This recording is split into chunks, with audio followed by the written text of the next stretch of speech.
আমি এক্সাম দিয়েছি, আমার পরীক্ষা ভালো হয় নাই।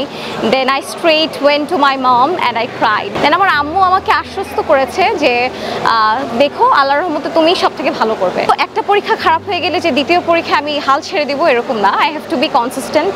একটা খারাপ হলে আমি দ্বিতীয়টা আরও ভালো করবো, এরকম consistency is the key. That's it. আমি computer science and engineering department থেকে masters of science in computer science and engineering degree লাভ করেছি এবং আমি চ্যান্সেলর্স গোল্ড মেডেলিস্ট হলাম এবার।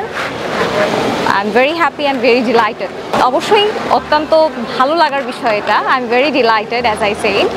সো আমাদের ক্যাম্পাসটা খুব সুন্দর করে সাজানো হয়েছে। প্রথমবার আমাদের নিজের ক্যাম্পাসে হচ্ছে কনভোকেশন হচ্ছে। So it's a very interesting thing and happy thing for all of us. And overall এটা তো একটা once in a lifetime achievement সবার জন্য।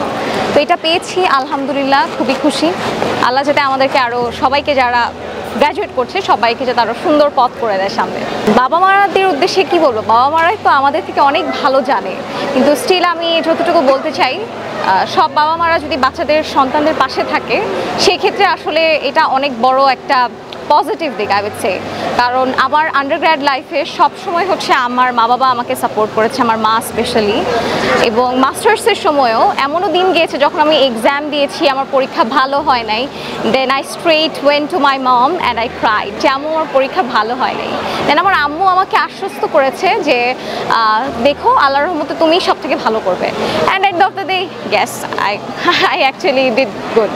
সহপাঠীদের উদ্দেশ্যে বলা হচ্ছে, আন্ডার গ্র্যাজুয়েটের যে ফ্রেন্ডসরা ছিল, সহপাঠীরা ছিল, তারা তো অবশ্যই আমার জন্য মেমোরেবল। বাট মাস্টার্সে কী হয়, যেহেতু আমি মাস্টার্স থেকে মাত্র গ্র্যাজুয়েট করলাম এই ইউনিভার্সিটি থেকে, সো সেক্ষেত্রে মাস্টার্সে মিক্সড সহপাঠী থাকে, দেখা যায় কলিগসরা থাকে, সিনিয়র জুনিয়র সবাই মিক্সড।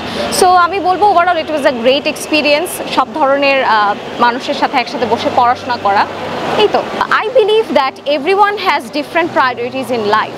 কারণ সবাই হয়তো একাডেমিক দিক থেকে অনেক অসাধারণ রেজাল্ট করতে চায় না, অ্যান্ড দ্যাটস অলসো ফাইন। আমার মতো যারা একাডেমিয়া ভিত্তিক, যারা ভালো হচ্ছে ম্যারিটোরিয়াস রেজাল্ট করতে চায়, একাডেমিয়াতে থাকতে চায়, গবেষণামূলক কাজ করতে চায়, তাদেরকে আমি বলবো যে কনসিস্টেন্ট থাকতে। অবশ্যই কনসিস্টেন্সি ইজ দ্য কি। একটা পরীক্ষা খারাপ হয়ে গেলে যে দ্বিতীয় পরীক্ষা আমি হাল ছেড়ে দিব এরকম না। I have to be consistent. একটা খারাপ হলে আমি দ্বিতীয়টা আরও ভালো করবো, এরকম consistency is the key. That's it. Thank you so much.